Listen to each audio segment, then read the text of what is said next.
Hi, in this video, we are going to talk about the introduction part of a quantitative research paper. We are going to use the IMRAD format for journal type. So, hindi na ito yung makapal na book type na IMRAD. So, still, IMRAD, I stands for introduction, M for method, and the RAD stands for the result in discussion. So, ito ang formatting natin. Dapat Arial 12. Arial ang font style, 12 ang font size. Double spacing tayo. Margins natin ay 1 inch top, bottom, left, and right. Letter size, yung bond paper na gagamitin. Short. So, that's short size.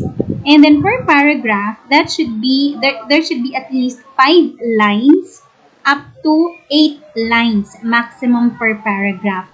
So, pag umabot na, lumagpas na ng 9 lines yung isang paragraph, so, ika-cut nyo na. And in such a way na hindi mapuputol yung content.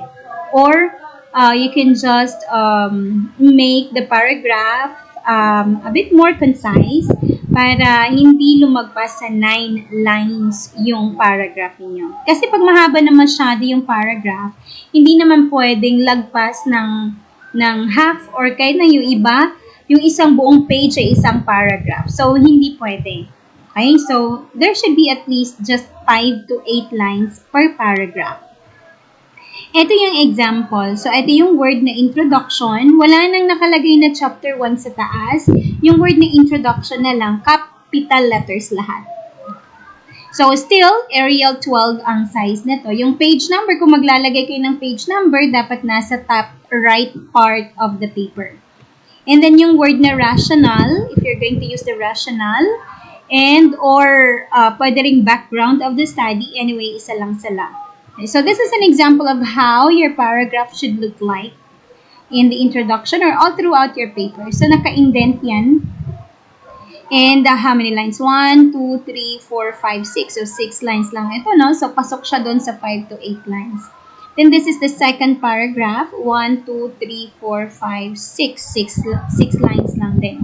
So, ito, yung margins nito, 1 sa top, bottom, left, right, and left. Okay? So, rational, paano nga ba magsulat ng rational? So, again, this is read as rational, hindi rationale, ha? Okay. So, ang rational, meron siyang at least 4 paragraphs. Okay, 4 paragraphs. Yung first paragraph niya is about the problem of your variable 2 and its importance. When you say variable 2, or sometimes they call it as the dependent variable, okay, dependent variable, or variable B, or second variable. So, if your working title is parental involvement and self-esteem, so your variable A or variable 1 is parental involvement. Your variable 2 is self-esteem, or your variable B is self-esteem. Okay. So, if you write your first paragraph and that's your working title, so your first paragraph should be about the problem of the problem and the importance of self-esteem. Okay, the problem and the importance of self-esteem. Pwede rin sa first paragraph, pwede nyong i-define shortly or briefly yung self-esteem. Okay, so, but your first paragraph should be about brief description of self-esteem and yung problem at saka importance ng self-esteem or yung variable B. Okay? Yung second paragraph naman, it's the importance of your second variable. So, hindi ka na mag-mention na kung ano bang problema natin sa variable B mo, variable A mo. Okay, variable 1 yan. And you can also briefly describe your your first variable, variable 1. Again, tandaan, first paragraph is variable 2 or variable B. Second paragraph is variable 1 or variable A. So, if your working title is on parental involvement and self-esteem, so your second paragraph should be about the parental involvement. So, you can briefly define or describe parental involvement as used in your study and cite the importance, ano bang kahalagahan ng parental involvement. And then you connect the two variables. So, i-connect mo yung parental involvement sa self-esteem. Okay?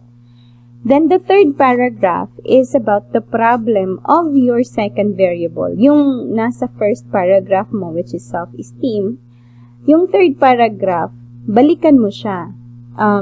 Ngayon naman sa third paragraph, i-cite mo yung problem ng self-esteem in the local setting where the study will be conducted or citing an authority. So, ibig sabihin, ano bang problema natin sa self-esteem dito sa Pilipinas? Or kung makakita kayo ng study on Davao City na setting, mas okay yun. Okay? So, mamaya papakita ko sa inyo mga sample on for the rational, first paragraph, second, third, and the last one. Okay?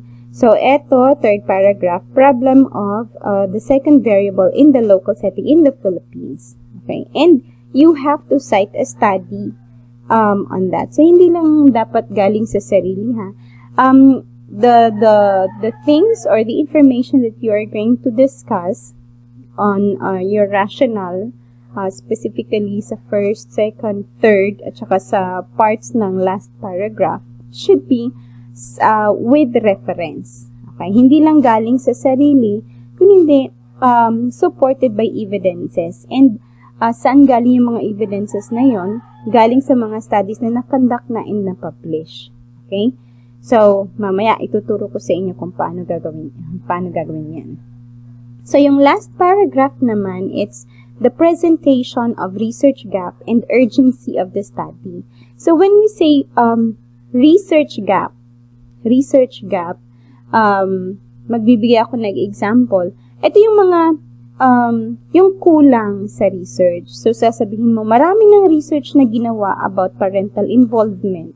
Marami na ring research yung ginawa about self-esteem. Pero, wala pa akong nakitang research in the local setting, sa Pilipinas, na pinagsama yung dalawa. Or wala pa akong nakitang research na about sa relationship ng parental involvement and ng self-esteem sa local setting. Okay? So, yun ang research gap. And, kaya, yung urgency of the study, kaya gusto kong i-conduct ang study na ito to determine if there is really a significant relationship between the two variables. So, ganun yun. Okay. So, this is an example of the first paragraph in the rationale. So, again, first paragraph is the problem of the second variable and its importance. So, second variable or variable B. Okay. So, this is taken from the study of Munria about work commitment and about yata ito sa change readiness ng mga empleyado sa in an organization. So, basahin natin. So, this paragraph is about the second variable, which is the change readiness of the employees. Okay. So, changes that are taking place in an organization greatly affect employees' work attitude toward or due to the fear of the unknown. That's from Furr, 2014, Perry, 2016, Tanner, 2015. Okay. So, eto ngayon, ma'am, ano yan? So, these are the references. Alam niyo na ito kasi, di ba, na-discuss na ito, meron na kayong research 1 in your qualitative research. So, it's just like your RRL. Okay? Yung mga referencing na ganyan. Changes that are taking place. This sentence right here, or this thought right here, is not coming from the author. Okay? This might comes from the author, but the author supported this with evidences. So, ang nagsabi talaga nito na ang change daw in an organization nakaapekto sa empleyado, sa attitude ng empleyado towards work because of the fear of the unknown. Eto siya ay sinabi or na-mention ni na Furr, 2014, Perry, 2016, Tanner, 2015. Okay? Employees feel uncertain about what lies ahead and beyond their comfort zone. So, ito namang thought na ito ay galing kay Kosei and Ingalls 2016, Sensenig 2009. This particular situation, according to Dahl 2011 and Shah 2009, can intensify the sense of indecision, difficulty, and uneasiness amongst workforce. When these feelings arise, employees' work attitude is hugely affected. Let's do away with this type of referencing, yung parang, yung sasabihin, according to author year. So, hindi natin ito gagamitin dito ngayon sa rational, gagamitin natin ito sa RRL na. So, for rational, sa chapter 1, ito lang ang gagamitin natin. Yung thought muna, yung sentence, pagkatapos niyan, before ang period ng sentence, dito ilalagay ang references. Okay. And one more thing, in writing your chapter 1, in writing your research paper, you have to use third person. Third person. So, bawal yung mga words na we, us, our, yung mga first and second person, bawal yun. Okay? So, walang we, us, walang I, walang tayo. Okay? So, this sana tayo. Martin, Jones, and Callan 2005 averred that organizational change is a natural occurrence, but how employees react to the change makes the difference. A negative, tandaan ninyo, the first paragraph should be about the problem and the importance of the second variable. In this case, yung second variable niya ay change readiness ng mga empleyado. Okay, sabi niya dito,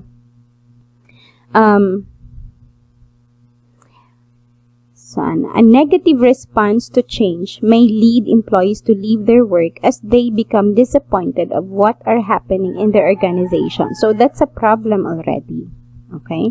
That's the problem already. Those who will not leave may display work inefficiency and underproductivity. Changes such as this, according to Dahl 2011, may bring about harmful effects, especially on the mental health of the employees. So again, dito niya sinight yung problem. Okay? Yung problem about change readiness ng mga empleyado. Paano nakaka-apekto yun? Okay? And gaano ka-importante yung change readiness ng mga empleyado. And so, again, i-remind ko kayo that this paragraph, your rationale should be supported by the evidences. So, dapat andito yung mga references. Okay? So, let me show you another example of a rationale. Let me show you another example of the first paragraph of the rationale. This is taken from the study School Climate in Mathematical Dispositions of Grade 10 Students. So, the second variable is mathematical disposition. So, the first paragraph, or this paragraph, should be about the problem on mathematical disposition. So, it says here, one of the several factors that affect students' mathematics achievement is their disposition towards mathematics. So, this thought comes from Anko, 1996. However, students tend to have a negative disposition towards the subject as the misconception that mathematics is a difficult subject and that it is okay not to be good at math is widely accepted, because of the mindset that a person is either born with mathematical ability or not. So this is already a problem in the mathematical disposition of a student. This misconception affects the student's attitudes towards learning mathematics and subsequently leads to a negative mathematical disposition. So this is from AAMT 2015. So again, lahat na nandito ay supported by the evidence. I mean, eto, hindi galing sa author ng current study, yung mga nandito sa rational. So, eto yung mga nabasa niyang problem about mathematical disposition. And, specifically, galing sa AAMT 2015 at kay ANCO 1996. Before we go to second paragraph, turuan ko muna kayo kung paano yun gagawin yung mga may references. Okay, yung mga referencing na ganon. Let's take for example, ito, yung mathematical dispositions. Halimbawa, gusto mong sabihin, problems on mathematical disposition. So, let's say, kasali kasi sa mathematical disposition yung interest ng bata sa mathematics.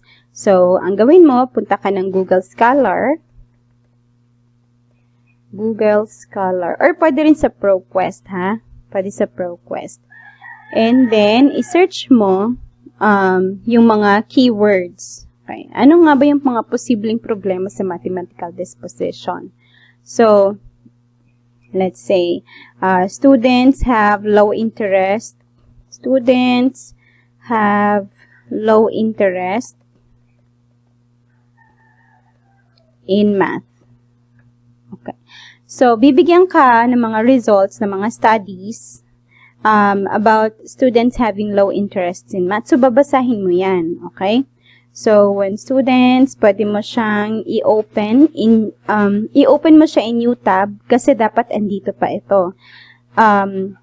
Kasi when you read this and kung andito talaga yung sinasabing students have low interest in math, halimbawa nabasa mo dito sa result, sa abstract niya na ang result nito ay talaga namang students have low interest in math, so babalikan mo ngayon yan.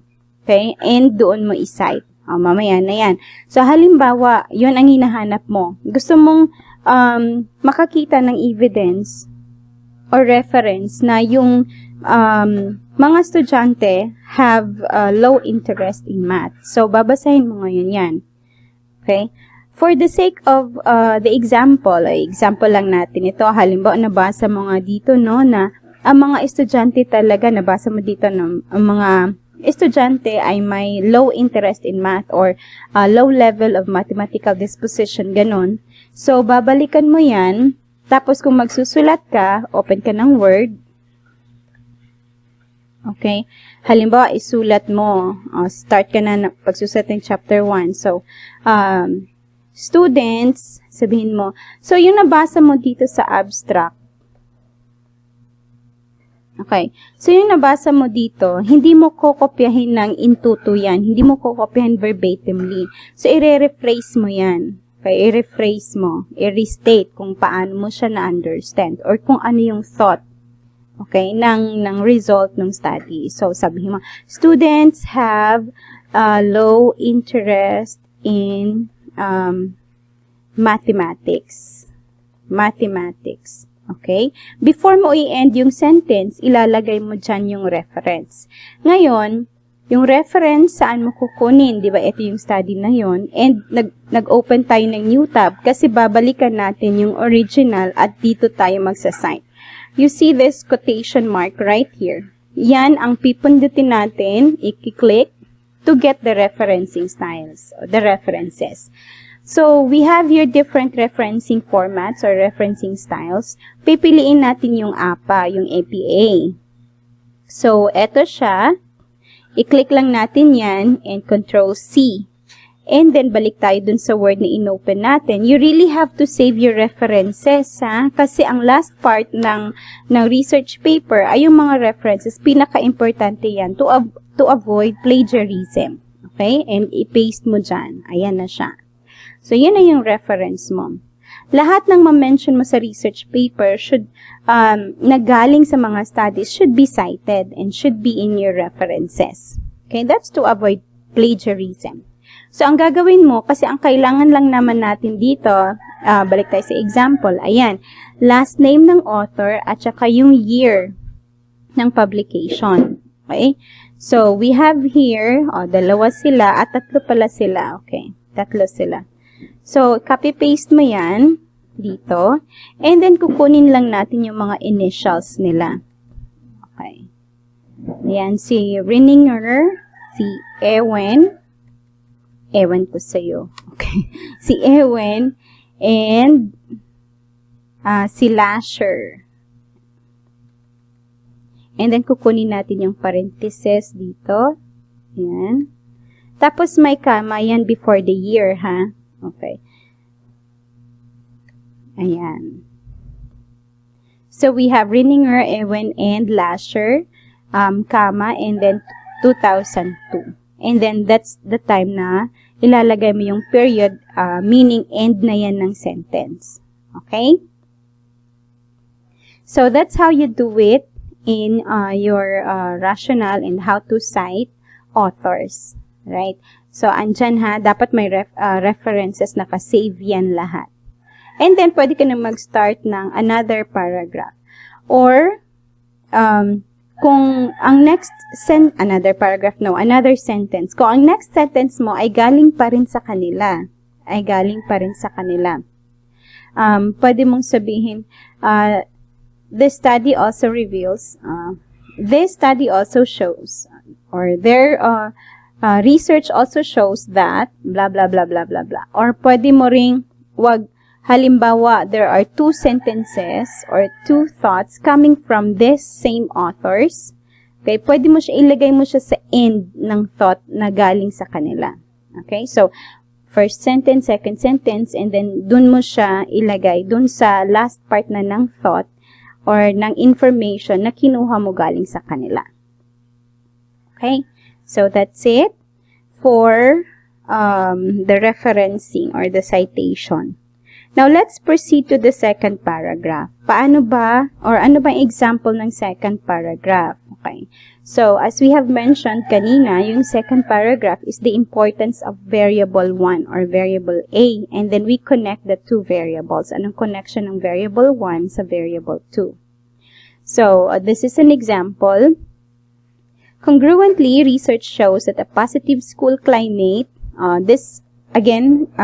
ito yung galing sa school climate and mathematical disposition. So, yung first paragraph niya about the problem and importance of mathematical disposition. Yung second paragraph is about school climate, yung importance ng school climate, at saka kung paano siya connected dun sa disposition. So, congruently, research shows that a positive school climate affects students' achievement. So, this thought comes from the National School Climate Center 2015, such that students who feel safe at school are more likely to have academic success than those who do not. Center of the Study and Prevention of Violence, 1992, Brand-Fellner, Shim. Ma'am, bakit dalawa? Bakit parami yan? So, this Center of the Study and Prevention Violence, 1992, is one source, one reference. Si Brand-Fellner, Shim, Sitzinger, and Dumas 2003 is another reference. Paano yan? Halimbawa, balik tayo dun sa Google Scholar natin. Eto, pag may nabasa kang isa na tama nga, yun na yung hinahanap mong statement. Okay? So, alright, so you cite this one. Halimbawa, etong pangalawa, ganun din ang sinabi niya, the same thought. Okay? Nag-support din siya dun sa sinabi nung first na reference mo. Okay. Edi, mas mabuti, marami silang nagsabi nun. So, babalik ka dito, cite mo ulit yung quotation, and then copy-paste, balik ka dun sa word, dun sa work mo. So, then, copy-paste mo dito yung another reference, and then, kukunin mo yung mga name ng author at saka yung year. So, ang gagawin mo, semicolon yan. Okay, semicolon. Balikan natin yung example. Saan ba yung example? Ito. And then we have here, see this? Naka-semicolon yan after ng year. Okay, semicolon. And so, balik tayo dun sa word natin.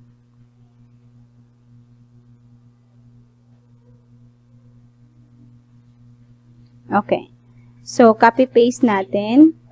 After ng semicolon, ayan na si Garriott. Delete natin yung mga initials kasi apelyido lang ng authors ang kailangan natin. Apelyido ng authors. Okay.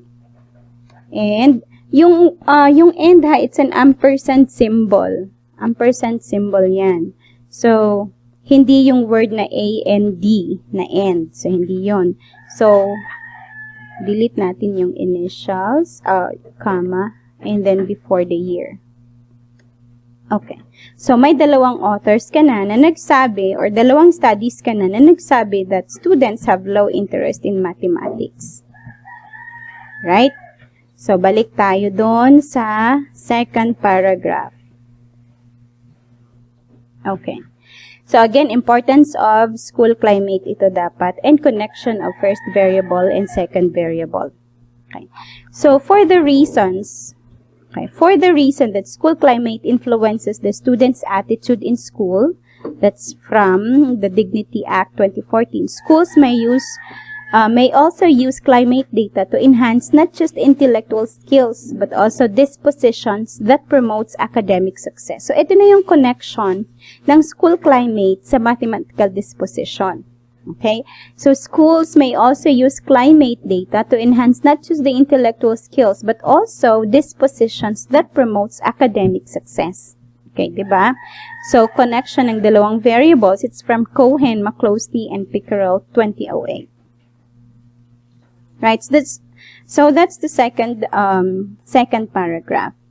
Now, the third paragraph, diba? Sabi, ang third paragraph should be about the problem of the dependent variable in the local setting where the study will be conducted, citing an authority. Ito pa rin dapat, published study pa rin. So, in the Philippines. So, sabi dito, consequently, the Philippines in its ability to manage change and cultivate opportunity ranked number 4 among upper middle income countries. This is now going back sa example dun sa change readiness. Okay? Change readiness ng employees. Ang example na ito. So, cultivate opportunity ranked number 4. So, this should be about the problem on change readiness ng mga empleyado sa Philippines. While this is true for the country, still many organizations fall short in spawning adequate organizational change readiness. So, yun ang problem sa Pilipinas about organizational change readiness. And as a result, they encounter setbacks or utter breakdowns when undergoing changes in their organizations. It's from Weiner 2009. Okay? And so on. So, this is now the problem of change readiness among employees in the Philippines. Right? Another example. Okay. This is also in the last paragraph. Another example for this. One moment. Right, so here is another example of the third paragraph. So this is from School Climate and Mathematical Disposition. So the third paragraph should be about the problem of mathematical dispositions of the students in the local setting. Okay, so Philippine setting. So locally, in a study conducted in the private colleges and universities in Cabanatuan City, Philippines, it was revealed that college freshman students had low positive attitudes towards mathematics. So this is already a problem in local setting, Students having low positive attitudes towards mathematics. So specifically, students found, so eto ngayon, 'di ba sabi, citing an authority or with citation 'yan. So this result of a study is from Subaya, Salangsang, and Medrano 2018. So, lahat ng sinabi na nandito, this is a result of a study conducted by Subaya, Salangsang, and Medrano 2018. Okay? So, hindi galing sa author ng current research yan. So, let's continue. Specifically, students found mathematics as their least favorite subject.